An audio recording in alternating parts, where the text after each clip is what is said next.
لیکن اگر کوئی کہتا ہے مجھ سے اسپیسیفک ٹائم کی اگر مجھ سے کوئی سوال کرتا ہے تو میں ہمیشہ کہتا ہوں کہ پاکستان کی ہر چیز کو جب آپ نے ٹائم لائن سے طے کرنا ہو تو پی آئی اے کی پرفارمنس دیکھ لیں اس کی ٹائمنگز کے حساب سے. جتنا ٹائم میں نے پی آئی اے کے ساتھ گزارا ہے میری کوئی ٹائم فلائٹ پہ نہیں چلی, ٹائم پہ نہیں چلی ہے فلائٹ. سو وہی میرا جواب ہے. اب اس کے ان بٹوین جو بھی آپ سمجھنا چاہیں, ناظرین سمجھنا چاہیں, ان کی مرضی ہے. تو یہ 2022 یا 23 یہ تو بتا سکتے ہیں آپ کے پاس بڑی اندر کی خبریں ہوتی ہیں.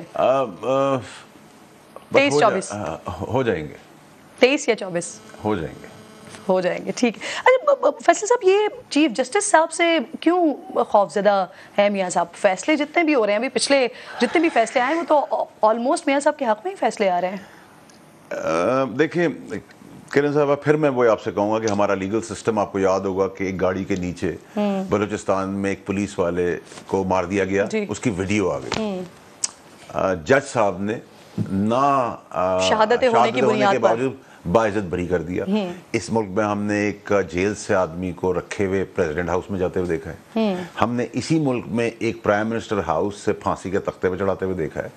تو ہم نے تو یہ ڈرامہ دیکھتے ہوئے ہم بڑے ہو گئے. یہ ڈراموں کی قسطیں بڑھ رہی ہیں, ڈرامہ وہی سیم ہے.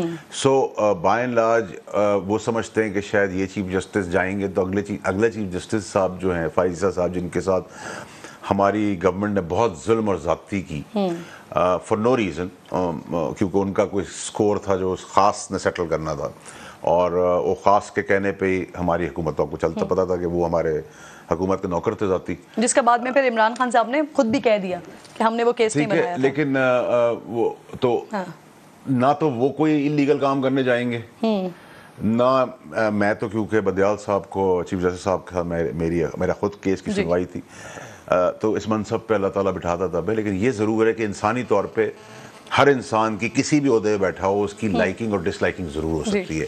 وہ ہمیں تھوڑا نظر آ رہا ہے کہ ان کا رجحان پی ٹی آئی کی طرف ہے, دوسری طرف نہیں ہے. اس کو آپ اس پیرائے میں دے سکتے ہیں human liking and disliking. But قانونی طور پہ میں نے ان کی عدالت کو اٹینڈ کیا ہے, تو میں نہیں سمجھتا جو تہمتیں کھل کے ان پہ لگائی جا رہی ہیں وہ میں سمجھتا ہوں یہ آیا کہاں سے تھا. کیونکہ خان صاحب تو بڑا کھل کر یہ بات کہہ چکے ہیں کہ یہ ہماری طرف سے نہیں تھا, یہ کہیں اور سے کیس آیا تھا جس کو آگے پٹ کر دیا گیا تھا, اور ان کا اشارہ واضح طور پر سابق آرمی چیف کی طرف ہوتا تھا. نہیں, میرا تو نہیں خیال کہ سابق آرمی چیف کا تھا. یہ فیض آباد دھرنے سے شروع ہوا تھا, تو جو دھرنا کرانے والے خاص تھے, جو آج بھی عمران خان صاحب کے خاص پیارے ہیں, جن کا نام وہ نہیں لینا پسند کرتے, اور دونوں اسی سوچ میں بیٹھے ہوئے ہیں کہ وہ آ جائیں گے تو ان کو لے آئیں گے پرائیویٹ کیپیسٹی میں. ایگزیکٹلی. تو میچ تو ان کا تھا, اور انہی کے پریشر پہ ہماری گورنمنٹ بھی نوکری کرتی تھی اور وہ ہماری نوکری کرتے تھے. نہ پاکستان کے لیے ہم کام کر رہے تھے, نہ وہ پاکستان کے لیے کام کر رہے تھے. سب ایک دوسرے کے لیے کام کر رہے تھے کہ یہ اقتدار میں آئے گا تو مجھے کیا ملے گا, میں چیف بن جاؤں گا, میں چیف بن گیا تو ان کو پریزیڈنٹ فارم آف گورنمنٹ دے کے پریزیڈنٹ بنا دوں گا. تو کوئی بھی پاکستان کے لیے, نہ پی ڈی ایم کی پارٹیز نے کوئی پاکستان کے لیے کچھ کیا ہے, نہ ہم کچھ کر سکتے ہیں. اچھا فیصل صاحب, آپ بھی اس بارے میں بہت زیادہ ڈسکس کر چکے ہیں, اس کے علاوہ بھی دیگر لوگ بھی اس بارے میں بات کر رہے ہوتے ہیں خان صاحب اور ان کے گڑھ چوڑ کے حوالے سے. لیکن یہ جو موجودہ حکومت ہے ڈفرینٹ ایکشن لے رہی ہے, ڈفرینٹ ایویڈنسز, لوگوں کی شواہد, باتیں موجود ہیں, لیکن کیا وجہ ہے کہ ابھی تک حکومت پھر کوئی ایکشن کیوں نہیں لے سکی ہے؟ دیکھیے کرن صاحبہ, یہ ایک نکمی حکومت ہے, نالائقوں کی حکومت ہے, اور 65 سال 35-40 سال تو انہوں نے بھی حکومت کر کے پاکستان سے کوئی دودھ کی نہریں تو نہیں بہا دی. پرابلم یہ ہوا کہ جو بغض اور وینم اور نفرت ان پارٹیوں کے اندر اسٹیبلشمنٹ کے لیے, اس کو زبان اور ایکشن سے بہت زیادہ ریڈ لائنز کراس کر کے عمران خان صاحب نے ان کا کام کر دیا ہے جو یہ دل میں چاہتے تھے. اور عمران خان صاحب نے جب کیا تو وہ سمجھ رہے تھے کہ وہ اس کے بینیفیشری ہوں گے, تو بینیفیشری تو نہیں, انہوں نے اس کے تحت اپنی ایک سیاست, ایک پاپولیرٹی, ایک 2/3 میجورٹی سے آنے والا الیکشن کھو کر وہ اب جیل کی سلاخوں کی طرف جا رہے ہیں. تو کچھ خاص اس میں تھے, کچھ کیڑے تھے, کچھ سانپ تھے, اور کچھ جنبوت تھے. نہیں, آپ یہ بات آپ بار بار کریں گے, آپ کیسے کہہ رہے ہیں کہ انفارچونیٹلی آپ کہہ رہے ہیں کہ بہت جلد آپ کو کچھ عرصے میں ہی نظر آ رہا ہے خان صاحب کو جیل کی سلاخوں کے پیچھے جاتے ہوئے. القادر ٹرسٹ والا معاملہ دیکھ لیجئے, یا 190 ملین پاؤنڈ والا معاملہ دیکھ لیجئے, جو توشہ خانہ کیس دیکھ لیجئے, اس میں ابھی بیانات, اسٹیٹمنٹس وغیرہ شروع ہوئے ہیں, اور یہ پروسیڈنگز میں بھی بڑا ٹائم لگتا ہے. تو یہ اتنا جلدی آپ کو لگتا ہے کہ بس کچھ ہفتوں کی اور کچھ دنوں کی بات رہ گئی ہے؟ دیکھیں کرن صاحب, میں کافی دفعہ سارے چینل سے آپ لوگوں میں توسط سے ریکویسٹ کرتا ہوں کہ ایک چیز کو پہلے سمجھ لیں کہ ہو کیا رہا ہے. پہلے سائفر آیا, امریکن سازش ہوئی, پھر امریکن سازش نہیں ہوئی, پھر باجوہ صاحب آئے, باجوہ صاحب برے تھے, انہوں نے ہماری رجیم گرا دی, پھر باجوہ صاحب کو ہم نے کہا ایکسٹینشن لے لو اسی برے باجوہ صاحب کو. پھر ایکسٹینشن کے بعد ہم نے کہا انہی برے باجوہ صاحب بھی ہمارے الیکشنز کرا دیں جن کے اوپر الزام ہے. پھر انہی باجوہ صاحب کے کہے تحت ہم نے پنجاب حکومت گرا دی. ٹھیک ہے. سو نہ تو چیف نے پرائم منسٹر کا الیکشن لڑنا تھا, نہ تو کور کمانڈرز نے سی ایم کا الیکشن لڑنا تھا, اور نہ باقی جو جنرلز ہیں انہوں نے کیبنٹ کا ممبر بننا تھا. تو ہمارا کوئی تعلق نہیں تھا. تو سائفر آیا, ارشد شریف کا ایک پلانڈ مرڈر ہوتا ہے, ٹائمنگز اور لانگ مارچ ہوتی ہے. ہدف کیا تھا؟ کیا ہم الیکشن مانگ رہے تھے؟ کیا ہم جمہوریت کے لیے کام کر رہے تھے؟ ہم بیوروکریسی کے لیے کام کر رہے تھے؟ اکنامک کنڈیشنز کے لیے, غریبوں کے لیے, اسٹوڈنٹس کے لیے, ہسپتالوں کے لیے, ماں بہن بیٹیوں کے لیے کیا کر رہے تھے ہم پاکستان میں؟ آئین کی بحالی کر رہے تھے, وکلاؤں کے لیے کچھ کر رہے تھے, ججز کے لیے کچھ کر رہے تھے. ہم ایک چیز چاہ رہے تھے, یہ موجودہ چیف نہ بنے اور وہ خاص چیف بن جائے. وہ چیف بن کے آئے, ان کو پریزیڈنشل فارم آف گورنمنٹ بنا کے ون مین شو کی کنگڈم سنبھال دی جائے. اور اس پالیٹکس کا ہم حصہ نہیں تھے.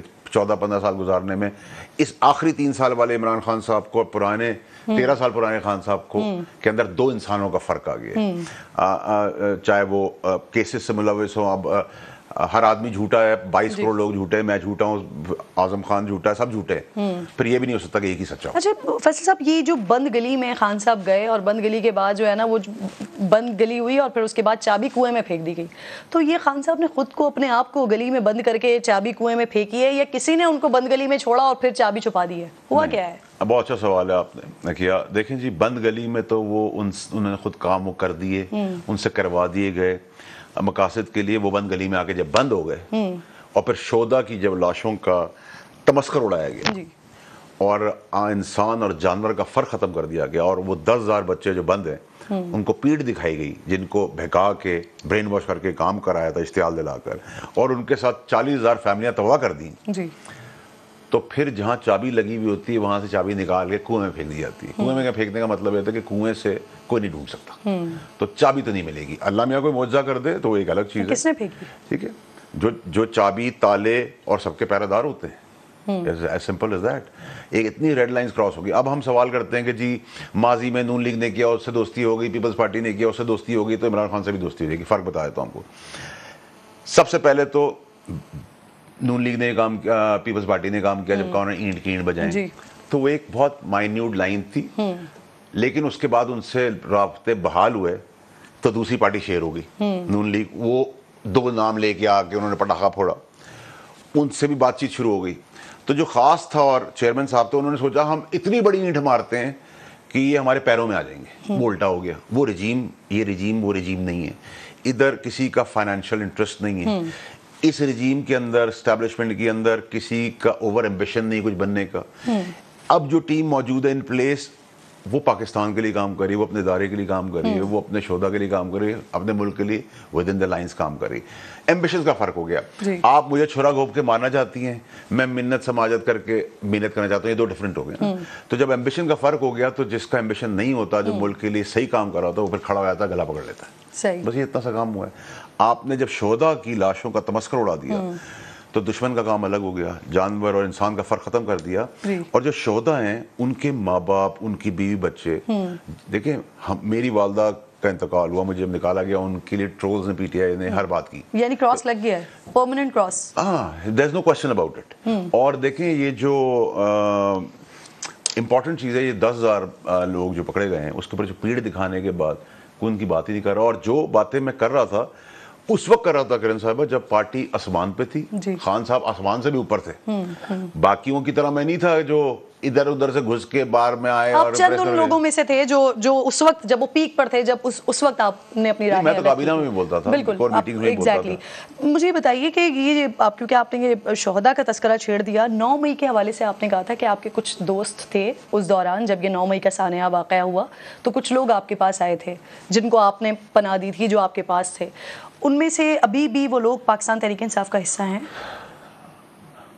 نہیں, موسٹ آف دم نو. 1-2 ہو سکتا, 1-2 ہیں, باقی نہیں. دیگر پارٹیز کو کسی کو جوائن کیا یا خاموش بیٹھ گئے ہیں؟ کچھ نے کیا ہے, کچھ نے نہیں کیا. ٹھیک ہے. 190 ملین پاؤنڈ والا معاملہ, اس کو آغاز کیا آپ نے, چھیڑنا آپ نے شروع کیا, اور پھر اس کے بعد اب اس کے معاملات آگے بڑھتے جا رہے ہیں. یہ جو آپ نے بتایا تھا کہ سیلڈ لفافہ تھا, اب اس کے 3 اسٹیٹمنٹ سامنے آ گئے ہیں. ایک آپ کا اسٹیٹمنٹ, آپ نے کہا سیلڈ لفافہ ہے, فواد چودھری صاحب کا اسٹیٹمنٹ, پھر اس کے بعد شہزاد اکبر صاحب کا statement, and then Azam Khan صاحب کا اسٹیٹمنٹ. آپ کے مطابق خان صاحب لا علم لگ رہے تھے, لیکن شہزاد اکبر صاحب نے یہ دعویٰ کیا کہ آپ غلط کہہ رہے ہیں. خان صاحب سے آلریڈی ڈسکشن ہوئی ہوئی تھی, خان صاحب کے علم میں تھا, آپ تمام لوگوں کے ساتھ شیئر کیا گیا تھا وہ ڈاکیومنٹ. اعظم خان صاحب نے جو بیان دیا, انہوں نے کہا کہ ایک دن پہلے میٹنگ ہوئی تھی جس میں شہزاد اکبر صاحب, عمران خان صاحب اور وہ موجود تھے. ان سے میٹنگ کے بعد اگلے دن یہ کیبنٹ میں بتایا گیا ہے. دیکھیں کرن صاحبہ, میں آپ کا پھر شکریہ ادا کرتا ہوں کہ آپ میرا لحاظ کریے. انہوں نے مجھے شہزاد اکبر نے یہ نہیں کہا کہ میں غلط کہہ رہا تھا, انہوں نے کہا میں بہت جھوٹا آدمی ہوں, ٹھیک ہے. اور میں نے ان کو 2 شوز میں گواہوں جو اس وقت کے وزیر تھے ان کے تحت, ایک شاہ زیب صاحب کا شو تھا اور ایک وسیم بدامی صاحب کا شو تھا, پروف کیا کہ یہ جھوٹا آدمی ہے, بگوڑا ہے اور ملک سے بھاگا ہوا ہے. نمبر 1. نمبر 2 یہ کہ میں نے کہیں نہیں کہا کہ لا علم تھے. میں نے یہ کہا کہ جب اندر پرائم منسٹر کے کمرے میں جو میٹنگ ہوئی شہزاد اکبر کی اور پرنسپل سیکرٹری اور عمران خان صاحب کی, اس میں تو ہم میں کوئی موجود نہیں تھا. تو جب میں موجود نہیں تھا تو میں کیا بات کر سکتا ہوں. کیبنٹ کی میٹنگ سے پہلے کچن کیبنٹ تھی جس کا میں حصہ تھا, اس میں میرا شہزاد اکبر کا جھگڑا ہوا. اس کو پاس کرانے کی بہت جلدی تھی خان صاحب کو. میں نے یہ کہا تھا خان صاحب نے اپنی پروگیٹو پاورز کو استعمال کرتے ہوئے ایجنڈا کا حصہ نہیں تھا, وہ ایجنڈا کا حصہ بنایا گیا, وہی اعظم خان نے کلیئر کر دیا کہ حصہ نہیں تھا. پھر ایک سیلڈ اینولپ ہے, ہمیں یہ بھی نہیں پتا کہ اس اینولپ کے اندر کوئی لیٹر تھا بھی یا نہیں تھا. ہمیں کہا گیا اس پہ بات نہ کرو. میں نے اس وقت آبجیکشن کیا, میں نے کہا نیب کا کیس بنے گا. مجھے فواد چودھری نے انڈورس کیا, شیریں مزاری صاحبہ نے جب کہا تو ان کو چپ کرا دیا گیا, اور 2.5 سے 3 یا 3.25 منٹ کے اندر یہ ریپ اپ کر دیا گیا. چپ کس نے کروایا تھا؟ عمران خان صاحب نے. اوکے, ٹھیک ہے. تو اس کا بینیفیشری تو کوئی اور نہیں ہے نا. یہ دیکھیں عمران خان صاحب ہیں, ان کے گھر تک تانے بانے اس کے جاتے ہیں. شہزاد اکبر ٹائپ لوگ ہو سکتے ہیں اور خاص ہو سکتے ہیں, اور باقی جو اس کے اندر تھے, پر ٹرسٹی چینج ہو گئے, پر ٹرسٹی دوسرے آ گئے. تو اگر اس میں بلیک اینڈ وائٹ کوئی چیز تو کرنے کی ضرورت نہیں. یعنی فیصل صاحب یہ بالکل کلیئر لائن ہے کہ خان صاحب کے علم میں تھا اور ان کی اجازت سے ہی ہوا. جو دیکھیں یہ پاسبل نہیں ہے. ایسے بہت سارے ایجنڈاز آتے تھے جو 6 مہینے تک پاس نہیں ہوتے تھے. جب اس میں آبجیکشن تھا, اس پہ بات ہی نہیں کرنے دی, اور اس سے پہلے ایک زمین دے دی گئی. اس زمین کا ٹرسٹی پہلے کوئی اور تھا, پھر ٹرسٹی کوئی اور بعد میں بنا, اور ہم نے کیا اللہ واسطے کام کیا. جب اور سب سے امپورٹنٹ چیز جو شاہ زیب صاحب نے بریک کی, اور کرن صاحب I want you to look into it also, کہ جو میں نے ایگزیکٹلی کہا تھا, جو کلاس نمبر 10 ہے, وہ یہ کہتا ہے کہ یہ پیسہ ایکس چیکر اکاؤنٹ میں آنا تھا. تو اگر اس میں رشوت نہ بھی ہو تو یہ بے ایمانی اور فراڈ کے زمرے میں آتا ہے, کیونکہ کیبنٹ کی اپروول ایکس چیکر اکاؤنٹ کے لیے اور گئے دوسرے اکاؤنٹ کے اندر ہے, اور جنہوں نے دینے تھے انہوں نے اوور اینڈ ابو دینے تھے پیسے. تو اتنا بڑا فیور آپ نے اربوں روپے کا, باقیوں کو تو آپ نے چائے کی پیالی نہیں دی, تو ان کو اربوں روپے کا بھی فیور دے دیا. اور پھر دوسری چیز ہے کہ خان صاحب کی کابینہ کے اندر وہ لوگ انکلوڈنگ کراچی کے جن کے پاس روٹی کھانے کو پیسے نہیں تھے, ان کے بنگلے, گاڑیاں, بیگ, بچے, میڈز ویڈز کہاں سے آ گئیں. اس کے لیے آپ کو راکٹ سائنس کی ضرورت ہے. تو اگر ایک آدمی نہ سوچ سمجھ سکتا ہے, نہ دیکھ رہا ہے, نہ سن رہا ہے, تو پھر وہ ایلیجبل تو نہیں ہے. فیصل صاحب آپ نے کنفرنٹ کیا, آپ نے اسی کیبنٹ کے اندر اس پہ اعتراض اٹھایا, لیکن اس کے باوجود بھی آپ نے معاہدے پر اس کی منظوری کے لیے سائن تو کیا. ایک منٹ میں کرن صاحب کو بتاؤں, یہ بڑا ریٹارڈڈ جس نے بھی یہ بات کی ہے. آپ کیبنٹ میں کوئی چیز سائن نہیں کرتے. کیبنٹ میں میجورٹی از دی اتھارٹی ہوتا ہے. It's basically an approval. جو کیبنٹ کا سیکرٹری اس کو اپروول کی منٹس بنا دیتا ہے. شہزاد اکبر صاحب کا دعویٰ یہ ہے کہ منٹس کے اندر میری ریزرویشن نہیں ہے. پرابلی ہو سکتی ہے اور نہیں بھی ہو سکتی, لیکن وہ منٹس ان تک کیسے گئے, یہ کیسا اتفاق ہے کہ شہزاد اکبر اپنے کاغذات چرا کے چلا گیا, عمران خان صاحب سائفر گھما بیٹھے ہیں, فورن منسٹری کے اندر سائفر چوری ہو گیا. اعظم خان صاحب نے بتایا نا منٹس اس کے موجود نہیں ہیں. ٹھیک ہے, تو یہ کیسے ہو گئے. تو اس کا مطلب یہ جتنے 6-8 آدمیوں کو میں نام لے رہا ہوں 10 مہینے سے, یہ کیسے ہو رہا ہے کہ وہ ساری باتیں ٹھیک ہوتی جا رہی ہیں, اور اس میں وہ باتیں بھی ہو رہی ہیں جو مجھے بھی نہیں پتا, کہ سامان بھی چوری ہو رہا ہے, اس کا واردات بھی ہو رہی ہے اور سامان چوری بھی ہو رہا ہے. تو یہ تو سیکریسی ایکٹ کے تحت ویسے بھی ایک بہت بڑا جرم ہے. تو قانون کا شکنجہ دیکھیں کرن صاحبہ, جب میں نکالا گیا تو میری لڑائی کیا تھی. میری لڑائی تھی عرش شریف, میری لڑائی تھی قتل و غارت, میری لڑائی تھی کہ ہم اس خاص کے لیے سب کچھ کیوں کرنے جا رہے ہیں. ہماری اللہ تعالیٰ نے پاپولیرٹی دی تھی, عمران خان صاحب کا قد کارڈ اوپر تھا, ہم ووٹ لیتے, اپنی کرسی پہ آ کے بیٹھتے خان صاحب, اور پالیسی سب لیتے. سپریم کورٹ کا جج کون ہے, چیف جوان ہے, آرمی کا چیف, نیول چیف, ہمارے سے کیا تعلق ہے. ہم پرائم منسٹر ہیں عمران خان صاحب, ان کی پالیسی ہے وہ سب ٹو کریں گے.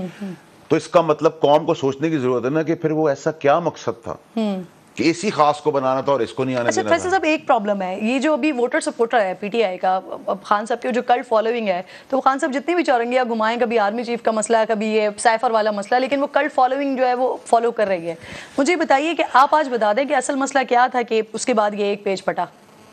دیکھیں اصل مسئلہ یہی تھا نا, جو اصل مسئلہ تو یہی تھا نا, سارا کچھ سب اپنی اپنی گیم کھیل رہے تھے. دیکھیں اور جہاں تک آپ کلٹ فالوئنگ کی بات کریں, ڈیفینیٹلی ان کی پاپولیرٹی خان صاحب کی ادھر تھی, اب ادھر ہے, لیکن پی ڈی ایم سے اوپر ہے, یہ بڑی کلیئرٹی ہے. اور یہ عمران خان صاحب کی اپنی پاپولیرٹی ہی نہیں ہے, وہ جو پی ڈی ایم کی نفرت ہے وہ بھی اس طرف ہے.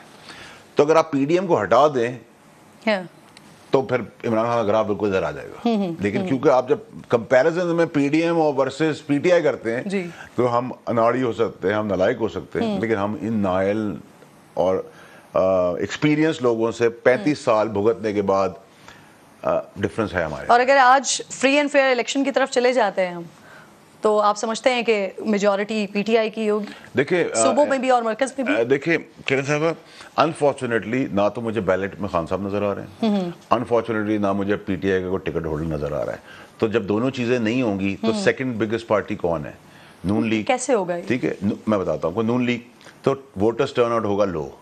نون لیگ اقتدار کس طرح بنائے گی؟ جیسے استقام پاکستان ہے, پارلیمنٹیرین پی ٹی آئی کی جو پارٹی بنی ہے, یہ دو پارٹیاں آزاد جن کا مین رول ہوگا, یہ سب جڑیں گے ایک جگہ کے اوپر اور وہ گاڑی چلنا شروع ہوگی.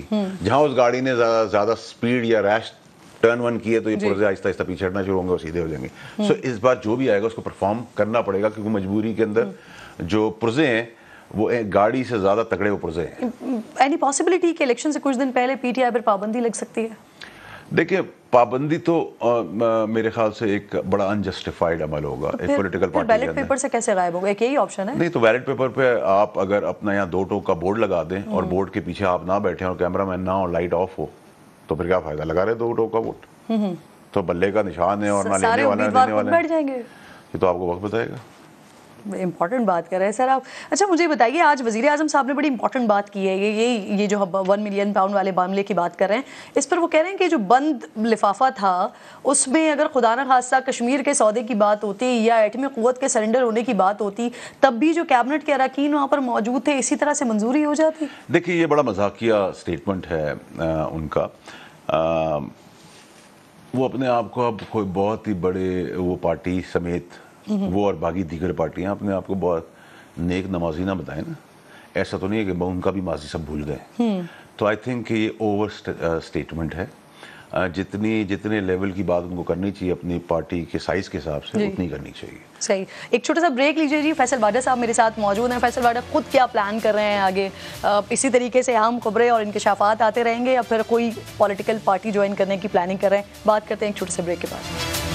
ویلکم بیک ونس اگین جی. بڑی امپورٹنٹ ڈسکشن یہاں پر چل رہی ہے. سابق وفاقی وزیر اور سینئر سیاستدان فیصل واڈا صاحب پروگرام میں میرے ساتھ موجود ہیں. فیصل صاحب, آپ کو میں نے بار بار یہ کہتے سنا کہ آج سے 3-4 سال پہلے خان صاحب ایک مختلف پرسنالٹی تھے اور اب ایک مختلف پرسنالٹی ہیں. پھر وہ جملے بھی آپ کے آج کل زبان زد عام ہیں, 2 خاص, کچھ سانپ اور کچھ کیڑے.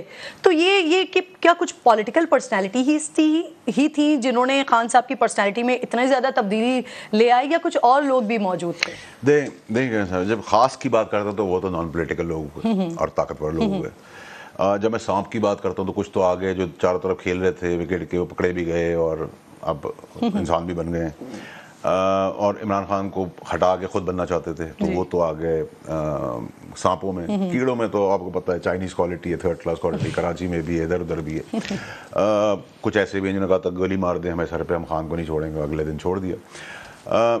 اور پھر کچھ جن بھوت ہیں.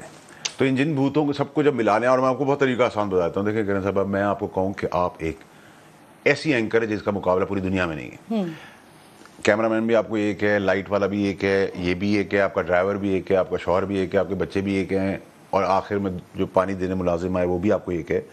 اور پھر کچھ منافق مولوی آپ کو آ کے بڑی بڑی ہستیوں کے نام سے لے کے بولیں کہ خواب میں آیا ہے کہ آپ ہی ہیں. تو انسان ہے, ہر انسان اپنا دماغ کھو بیٹھتا ہے, چاہے وہ میں ہوں, آپ ہوں, بڑے بڑے لوگ ہوں. ٹھیک ہے, وہی ہوا جو ان کا ایک ٹیم ایفرٹ ہوا. ایک خاص کے لوگ جن بھوتوں کی شکل میں وہ چیز بتاتے تھے. کون مولوی تھے؟ کیا کہتے ہیں؟ دیکھیے میں ابھی کرن صاحبہ اس لیے نہیں کہتا کہ اتنے سارے بحران میں پاکستان پھنسا ہوا ہے ایک مذہبی بحران نہ شروع ہو جائے، لیکن یہ میں آپ کو ضرور بتاتا ہوں کہ جب میں کھولوں گا سب چیزیں اور انشاءاللہ اللہ کے حکم سے ارشد شریف سے چیزیں یہ جب کڑیاں ارشد شریف کے قتل سے شروع ہوں گی اور ارشد شریف کے قتل کے اندر آپ دیکھیں گی نہ خاص نہ عام نہ لاڈلا نہ پیارا نہ فون چھپانے والا نہ ایئرپورٹ بٹھانے والا نہ ملک سے باہر جانے والا نہ ہراس کروانے والا کوئی نہیں بچے گا، یہ میری کنوکشن. اور یہاں سے یہ آپ نے نا بڑی یہ ہاربل انکشاف آپ کر رہے ہیں. میں بالکل کر رہا ہوں. ایک ریاست مدینہ کے دعوے دار اور ان کے بارے میں آپ بتا رہے ہیں کہ مولوی آ کر اگر ان کو اس قسم کی باتیں کہیں کہ جی خواب میں آئی ہیں چیزیں اور خواب میں کسی نے بتایا کہ آپ یہ ہیں آپ وہ ہیں. دیکھیں میں اللہ سے توبہ کر کے آپ کو ایک چیز ضرور کہوں گا، اللہ معاف کر دے مجھے، میں خود بہت گناہگار آدمی ہوں، لیکن آپ کو ماتھا ٹیکنے کی اجازت نہ صرف اللہ کے دربار میں، آپ کسی اور دربار میں نہیں. آپ ہر بزرگ کے وہاں جا کے فاتحہ پڑھ سکتے ہیں، سجدہ نہیں کر سکتے. بس جس دن وہ ہو گیا اسی دن میں ڈر گیا تھا. باقی اللہ تعالیٰ میرے گناہ معاف کر دے، اور اگر میں نے کوئی بات ایسی کر دی. بہت سے لوگوں نے اس وقت کہا کہ وہ احتراماً چوکھٹ کو چوم رہے تھے، سجدہ نہیں کیا تھا. نہیں دیکھیں ماتھا ٹیکنا صرف آپ کا اللہ کے آگے بنتا ہے. اللہ کے علاوہ آپ کسی کے آگے سجدہ نہیں کر سکتے. آپ ہر جگہ پہ دعائیں مانگ سکتے ہیں، فاتحہ کر سکتے ہیں. ان مولوی حضرات کے بارے میں ذرا اگر کچھ آپ بتا سکیں، بھلے سے نام لا لیں، شروع کے کچھ ورڈز الفابیٹ بھی بتا دیں ہمیں. ارے آپ دیکھیں کرن صاحبہ آپ بھی بہت سمارٹ ہیں اور ہماری عوام بھی بہت سمارٹ ہے، بڑے فالوورز ہیں، اور یہ ہر کوریڈور میں ہوتے ہیں پاور کے.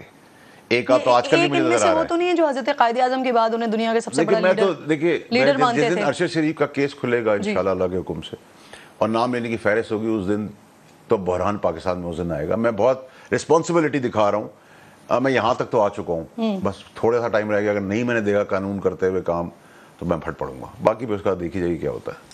جی بہت بہت شکریہ فیصل واڈے صاحب، تھینک یو سو مچ. آپ نے اپنا قیمتی وقت دیا اور بہت سارے انکشافات والا پروگرام آج کا رہا ہے. لیٹس سی کہ فیصل واڈے صاحب ان چیزوں کے مزید جو ہے حقائق کب تک وہ سامنے لے کر آتے ہیں. ایک اور بڑی تشویشناک خبر ناظرین آ رہی ہے سامنے. جنوبی پنجاب کی سب سے بڑی سرکاری جامعہ ہے اسلامیہ یونیورسٹی بھاولپور، جس میں مجموعی طور پر 50,000 سے زائد طلباء و طالبات زیر تعلیم ہیں. 2 روز پہلے پولیس نے یہاں کے چیف سیکورٹی آفیسر کو منشیات فروشی کے الزام میں گرفتار کیا، جس سے بھاری مقدار میں آئس، دیگر نشاور اور ممنوعہ جنسی ادویات کی برآمدگی کا دعویٰ کیا گیا ہے. صرف یہی نہیں ہے بلکہ پولیس کی طرف سے یہ دعویٰ بھی سامنے آیا ہے کہ ملزم کے موبائل فون سے مبینہ طور پر سینکڑوں نازیبہ ویڈیوز بھی ملی ہیں، جن میں سے بیشتر یونیورسٹی سٹاف اور طالبات کی ہیں. اسلامیہ یونیورسٹی نظامی افسران سے منشیات کی برآمدگی کا یہ 1 ماہ کے دوران دوسرا واقعہ ہے. اس سے پہلے پولیس ڈائریکٹر فائنانس کو بھی آئس رکھنے کا الزام میں گرفتار کیا جا چکا ہے، جبکہ اس سے پہلے بھی کئی مواقع پر یونیورسٹی کے طلباء سے منشیات برآمد ہونے کی خبریں بھی میڈیا میں رپورٹ ہوتی رہی ہیں. تازہ تحقیقات جو ہوئی ہیں اس کے مطابق گرفتار ملزمان نے مبینہ طور پر اعتراف کیا ہے کہ یونیورسٹی کے اندر اور باہر فارم ہاؤسز پر فحش پارٹیز ارینج کی جاتی تھیں، جن میں طالبات کو مبینہ طور پر زبردستی نشے کی لت لگا کر ان کا جنسی استحصال کیا جاتا تھا.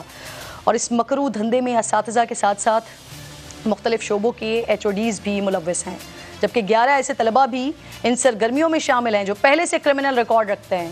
پولیس اپنی رپورٹ میں بتا رہی ہے کہ نگراں وزیر اعلیٰ پنجاب کو ارسال کر دی گئی یہ رپورٹ، جس کی بنیاد پر آگے کی کارروائی کا فیصلہ ہونا ہے. لیکن یونیورسٹی انتظامیہ ان الزامات کو من گھڑت کہہ رہی ہے. ان کا موقف ہے کہ افسران کو بوگس کیسز میں پھنسایا جا رہا ہے، یونیورسٹی کی ساکھ کو مجروح کیا جا رہا ہے، جس کے خلاف ان کی لیگل ٹیم نے آج لاہور ہائی کورٹ سے رجوع کرتے ہوئے جوائنٹ انویسٹیگیشن ٹیم اور جوڈیشل انکوائری کا مطالبہ کیا ہے. جبکہ وائس چانسلر ڈاکٹر اطہر محبوب کی طرف سے جامعہ کے تمام افسران اور ملازمین کے بلڈ ٹیسٹ کروانے کا اعلان کیا گیا ہے تاکہ حقائق سامنے آ سکیں.